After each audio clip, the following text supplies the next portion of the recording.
Can you do this with your fingers? I can. Look at this. Or with the other one. Look. This is called distal hyperextensibility, also known as hitchhiker's thumb, whatever. This is something that some people can do to stretch their thumbs this much, to bend them backwards. I also have the same thing, this hyperextensibility with my other fingers. Look at this. It can go like this. Or like this. See, I can bend my fingers completely over like this. It's very strange. People find it always very interesting. I think as far as the research surrounding this goes, this is kind of a genetic thing that has to do with your joints, but there is really not very much known about this. So all they know is that some people just have this and other people don't. And why people have this is still a matter of uncertainty. I think it's quite funny. People always find it interesting.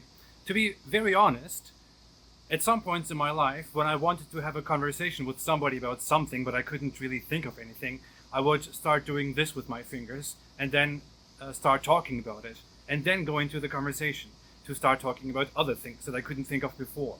And often it works. And I have to be very honest today.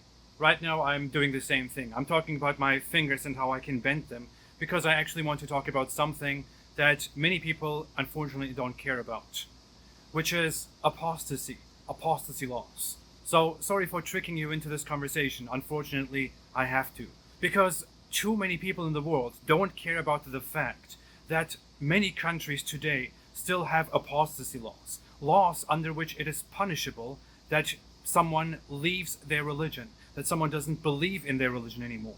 Imagine that. To the average person in the West, this is unthinkable, that your state literally has laws that prevent you from changing your religion, that can punish you, that can sentence you to death for no longer believing in what the state wants you to believe. That is stuff that you find in dystopian stories, in novels, in movies, in series, but it really exists in the world. And people are doing nothing against it. There is no big outrage, because those countries are not America, for example. Aside from apostasy laws, people who leave Islam deal with a lot of very bad consequences. Many of us are shunned, rejected completely by community. People encourage each other not to talk to us, to leave us alone, to distance themselves from us. I have lost contact with so many people that I knew before and that I actually liked and that liked me before. My ties with my family are very broken, but this is not even about me. I don't face very severe consequences that many other people face. I'm still quite comfortable. I live here in America. I'm not in any danger. I can live quite a good life without being persecuted. There are many other people who hide their identity for an entire lifetime. They can never tell anybody what they really believe and what they don't believe in. They are scared that they will be locked up, that they will be beaten, lynched, tortured, killed, that they will be sentenced to death, that their belongings or their children will be taken away from them, that they will be sent to certain places. People run from their families because their families want to come after them and kill them or force them into converting back to Islam. Many in the West might have the comfort to be completely unaware of this, and many Muslims themselves might be unaware of this, or maybe even approving of this because their religion justifies this, and because they think this is in their best interest, and in the best interest of their own community. But this is a great atrocity. No one would want to be in that situation. No one would want that a state demands your persecution and execution because you don't believe in what they want you to believe.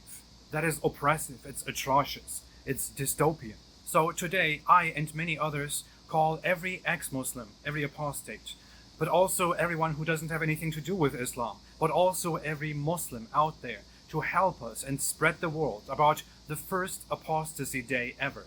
Today, August 22nd, should be the first apostasy day, and it should from now on be recognized as Apostasy Day every year. To help us spread the word, please go down into the description and into the pinned comment, take a minute and please sign the petition. Share this video, share your own thoughts, share your own hands. This says murtad, which means apostate, which means you are supposed to be shunned and killed in Islam. This says apostate, obviously. I'm even thinking of having a permanent tattoo of this here. And here's an A for apostate. And here is one for kafir. disbeliever, denier. Join the campaign, put it on your hands, take a photo, make a video, post it, help us spread the word for a future in which people are no longer punished for not believing in a religion that they simply do not want to believe in or can't believe in. Thank you so much. I will be back. Have a great day and stay away from Islam.